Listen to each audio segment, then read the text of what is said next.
जैसे कि आप सभी जानते हैं, सच की हमेशा जीत होती है और हमारी एक छोटी सी प्रयास आप तक बड़ी खबर पहुंचाती है। तो स्वागत करते हैं आप सभी का STS न्यूज़ चैनल पर। आगे बढ़ने से पहले आप इस वीडियो को लाइक और चैनल को सब्सक्राइब जरूर कर ले और साथ में बेल आइकन भी प्रेस कर ले। चलिए बढ़ते हैं खबरों की ओर। किस राज्य शहर से न्यूज़ को देख रहे हैं, कमेंट में जरूर लिखिए।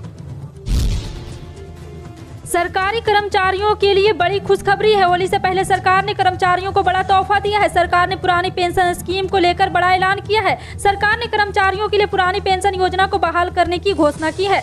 दरअसल छत्तीसगढ़ के सीएम भूपेश बघेल ने बजट पेश करने के दौरान राज्य के अधिकारियों और कर्मचारियों के लिए पुरानी पेंशन योजना को बहाल करने की घोषणा की है। इसके अलावा सीएम ने न्याय एवं आर्थिक सुरक्षा दिलाने और राजीव गांधी ग्रामीण कृषि भूमिहीन मजदूर न्याय योजना में आगामी वर्ष वार्षिक सहायता राशि 6,000 रुपये से बढ़ाकर 7 रुपये करने की घोषणा की है। सीएम ने इस बजट में कई बड़े ऐलान किए हैं। मुख्यमंत्री ने बजट पेश करते हुए कहा है कि गौठानों के महात्मा गांधी ग्रामीण औद्योगिक पार्क के रूप में विकसित किया जाएगा। इन औद्योगिक पार्कों में इंफ्रास्ट्रक्चर बुनियादी सुविधाएं उपलब्ध कराने हेतु 600 करोड़ का बजट प्रावधान है।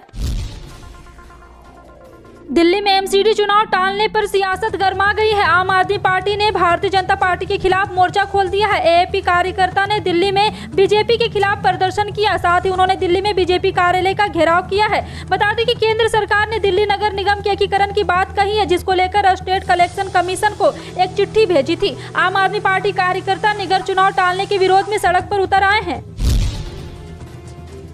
उत्तर प्रदेश विधानसभा चुनाव में प्रचंड जीत के साथ भारतीय जनता पार्टी सत्ता में वापसी कर रही है। योगी आदित्यनाथ के नेतृत्व में लगातार दूसरी दफे सरकार गठन की कवायद चल रही है। इन सबके बीच उन चेहरों को लेकर अटकलें लगाई जाने लगी है। यूपी विधानसभा में योगी आदित्यनाथ के अलावा एक और भगवाधारी बीजेपी से ही विधानसभा पहुंचे हैं। ये दूसरे भगवाधारी हैं स्वामी परवक्तानंद। जी हाँ, आपको बता दें कि कभी वरुण गांधी के करीबियों में गिने जाने वाले जयद्रथ उर्फ परवक्तानंद की गिनती अब सीएम योगी के कारोबारियों में होती है। फ्रांस का यूक्रेन को हथियार देने का ऐलान, 300 मिलियन यूरो की मदद की घोषणा। ब्रिटेन के PM बोरिस जॉनसन ने बताया कि शरण लेने वालों के लिए बुनियादी जरूरतों की आपूर्ति और दवाओं, सिरिंज, ड्रेसिंग जैसी अन्य चिकित्सा आपूर्ति के लिए 40 मिलियन पाउंड का पैकेज भी जारी किया गया है।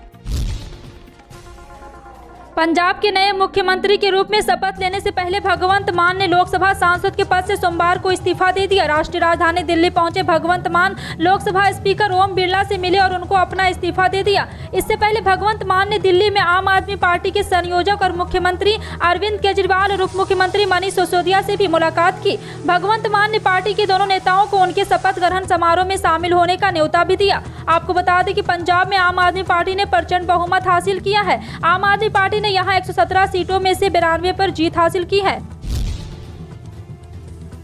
देश में सभी अंतर्राष्ट्रीय यात्री उड़ान सेवाएं 27 मार्च से दोबारा शुरू हो जाएगी। केंद्रीय नागरिक उड्डयन मंत्री ज्योतिरादित्य सिंधिया ने सोमवार को राज्यसभा में यह जानकारी दी।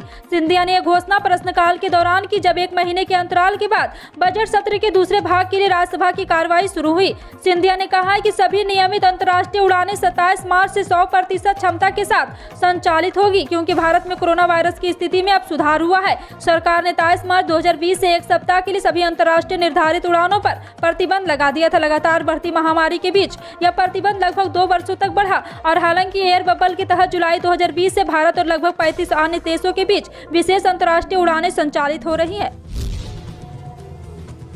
देश में फरवरी महीने में महंगाई का आंकड़ा सामने आ गया है। फरवरी महीने में एक बार फिर थोक महंगाई दर बढ़कर 13.11% पर पहुंच गई है। इससे पहले जनवरी महीने में देश की महंगाई दर 12.96% रही थी, जबकि उससे पहले दिसंबर 2021 में यह 13.56% रही थी, जो अपडेट होकर 14.3% हो गई थी। नवंबर में महंगाई दर 14.23% थी। पंजाब में विधानसभा के नतीजे सामने आने के बाद कांग्रेस में रार मची हुई है। सभी नेता एक दूसरे पर ही रार का ठीकरा फोड़ रहे हैं, लिहाजा पार्टी में आंतरिक कलह बढ़ गई है। पूर्व प्रदेश अध्यक्ष और पार्टी के दिग्गज नेता सुनील जाखड़ ने चरणजीत सिंह चन्नी को सीएम चेहरा घोषित किए जाने वाले फैसले की निंदा की है। साथ ही कहा है कि कांग्रेस की एक नेता ने चरणजीत सिंह चन्नी को पार्टी के लिए संपत्ति बताया है और कांग्रेस नेता सुनील जाखड़ ने ट्वीट करते हुए कहा है कि संपत्ति, आप क्या मजाक कर रहे हैं? वो तो गनीमत है कि चन्नी को राष्ट्रीय खजाना घोषित नहीं किया गया। हाल के सभी विधानसभा चुनाव में कांग्रेस की हार के लिए गांधी परिवार को पूरी तरह जिम्मेदार ठहराते हुए पीएलसी प्रमुख कैप्टन अमरिंदर सिंह ने सोमवार को कांग्रेस कार्य समिति पर निशाना साधा। उन्होंने कहा है कि सीडब्ल्यूसी और अपनी हार को शालीनता से स्वीकारने के बजाय उनको दोष दे रहा है। उन्होंने कहा है कि कांग्रेस न केवल पंजाब में बल्कि यूपी, उत्तराखंड, गोवा और मणिपुर में भी हार गई है और पार्टी की शर्मनाक हार के लिए गांधी परिवार को पूरी तरह से दोषी ठहराया जाना चाहिए। सच्चाई यह है कि पूरे देश के लोगों ने गांधी के नेतृत्व में विश्वास खो दिया है। मुख्यमंत्री एन बीरेन सिंह सहित कुल 59 सदस्यों ने सोमवार को 12वीं मणिपुर विधानसभा के सदस्यों के रूप में शपथ ली, जिसके लिए 28 फरवरी और 5 मार्च को चुनाव हुए थे और 10 मार्च को परिणाम घोषित किए गए थे। प्रोटेम स्पीकर सोरोप खैबम राजेंद्र सिंह ने नवनिर्वाचित सदस्यों को शपथ दिलाई है। सत्तर और भाजपा ने लगातार दूसरे कार्यकाल के लिए सत्ता बरकरार रखी और मणिपुर में पहली बार भगवा पार्टी ने 60 सदस्यीय सदन में 32 सीटें जीतकर अपने दम पर पूर्ण बहुमत हासिल किया। भाजपा की पूर्ववर्ती सहयोगी नेशनल पीपुल्स पार्टी ने 7 सीटें हासिल की है, जबकि जनता दल ने 6 सीटें जीती है और कांग्रेस और नागा पीपुल्स फ्रंट ने 5-5 सीटें हासिल की है। इसके अलावा एक नवगठित आदिवासी आधारित पार्टी कुकी पीपुल्स अलायंस ने 2 सीटों पर कब्जा जमाया और 3 निर्दलीय उम्मीदवारों ने भी जीत हासिल की है। बिहार विधानसभा में नीतीश कुमार स्पीकर से भिड़ गए। नीतीश का गुस्सा 7वें आसमान पर पहुंच गया। दरअसल आज लखीसराय में पिछले कुछ दिनों में 9 लोगों की हुई हत्या के अलावा स्पीकर विजय सिन्हा के क्षेत्र लखीसराय में ही कोरोना गाइडलाइन का उल्लंघन कर एक कार्यक्रम का आयोजन करने के एक मामले में निर्दोष युवकों को पकड़कर जेल भेजने और आयोजन करने वाली असली गुनाहगार की गिरफ्तारी नहीं होने का मामला बीजेपी विधायक संजय सरावनी ने उठाया। स्पीकर के क्षेत्र लखीसराय से जुड़े मामले में निर्दोष युवकों की गिरफ्तारी को लेकर स्पीकर पहले भी काफी नाराजगी जता चुके हैं और सदन में भी इस पर 2 बार काफी हंगामा हो चुका है। मामला विशेषाधिकार समिति को दिया गया है और बीजेपी विधायक संजय सरावगी ने फिर एक इस मामले को उठाया और कहा कि महोदय, आपके क्षेत्र से जुड़े मामले में निर्दोष को पकड़ा जाता है।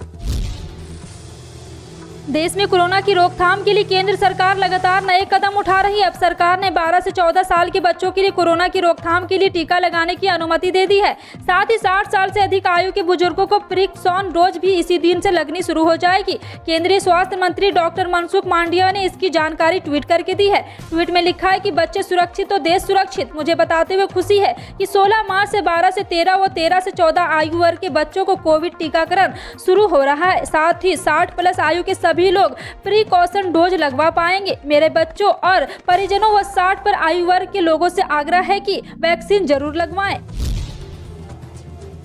रूस और यूक्रेन के बीच जारी युद्ध का अभी तक कोई भी समाधान नहीं निकला। इस दिशा में कोई सार्थक पहल भी होता नहीं दिख रहा है। अपने देश की बात करें तो 5 राज्यों में चुनाव की वजह से अस्थिरता का माहौल था। चुनाव संपन्न हो जाने के बाद इस स्थिति में भी बदलाव देखने को मिल रहा है। इस तमाम चीजों के बाद भी कच्चे तेल की कीमत अंतर्राष्ट्रीय बाजार में ऊंचे स्तर को बरकरार रखे हुए है। इसकी वजह से तमाम पड़ोसी देशों में पेट्रोलियम उत्पाद की कीमतें तेजी से बढ़ रही है। कहा जा रहा है कि पिछले 15 दिनों के अंदर पड़ोसी देश श्रीलंका ने इसमें 2 बार बदलाव कर दिया है। इसकी वजह से वहाँ के लोगों को काफी परेशानी हो रही है। भारत की स्थिति को देखें तो पिछले नवंबर माह में इसमें कोई बदलाव नहीं किया गया। इस बात की पूरी आशंका थी कि चुनाव संपन्न होने के बाद पेट्रोलियम कंपनियां यहां भी रेट में बदलाव कर सकती है।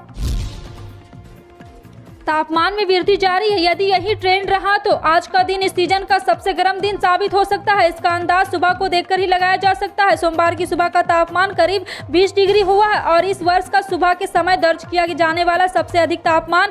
मौसम विभाग के पूर्वानुमान के अनुसार यह क्रम पूरे दिन जारी रह सकता है। इसकी वजह से पारा तेजी से ऊपर जाएगा। हालांकि हवा की दिशा में कोई बदलाव होता नहीं दिख रहा है। कभी दक्षिण पश्चिमी तो कभी उत्तर पश्चिम दिशा से हवा चलती रहेगी। इस दौरान आसमान पूरी तरह से साफ रहेगा। बारिश की संभावना नहीं है। बिहार बोर्ड इंटरमीडिएट व मैट्रिक परीक्षा का आयोजन व रिजल्ट का प्रकाशन हर वर्ष रिकॉर्ड समय में करता आ रहा है। यदि सब कुछ अपेक्षा के अनुसार ही चलता रहा तो इस वर्ष भी यह परंपरा बरकरार रहने की उम्मीद की जा रही है। विगत 8 मार्च को इंटरमीडिएट की कॉपियों का मूल्यांकन पूरा हो गया। उसके बाद की प्रक्रिया को युद्ध स्तर पर किया जा रहा। बोर्ड के सूत्रों का कहना है कि रिजल्ट जारी करने की प्रक्रिया तेजी से चल रही है। सब कुछ ठीक से हो रहा है तो इस बार होली से पहले ही परिणाम जारी कर दिया जाएगा। हालांकि आधिकारिक रूप से अभी कुछ भी नहीं कहा जा सकता है। इंटरमीडिएट परीक्षा का आयोजन इस वर्ष 1 से 14 फरवरी 2022 के बीच किया गया था। उसके बाद से ही मुजफ्फरपुर के 56,000 समेत पूरे राज्य के 16,48,000 परीक्षार्थियों को परीक्षा परिणाम घोषित होने का बेसब्री से इंतजार है। इस दिशा में बोर्ड के आने से भी लगातार सार्थक प्रयास किया जा रहा है। शिक्षकों की कमी के बावजूद समय पर मूल्यांकन के काम को पूरा कराया जा रहा है। फिलहाल आपका इन सभी खबरों पर क्या कहना है, कमेंट सेक्शन में टाइप करके जरूर बताएं। पल पल की अपडेट जानने के लिए जुड़े रहें आप अपने NTS न्यूज चैनल से। मिलते हैं अगली बड़ी खबर में, तब तक के लिए जय हिंद।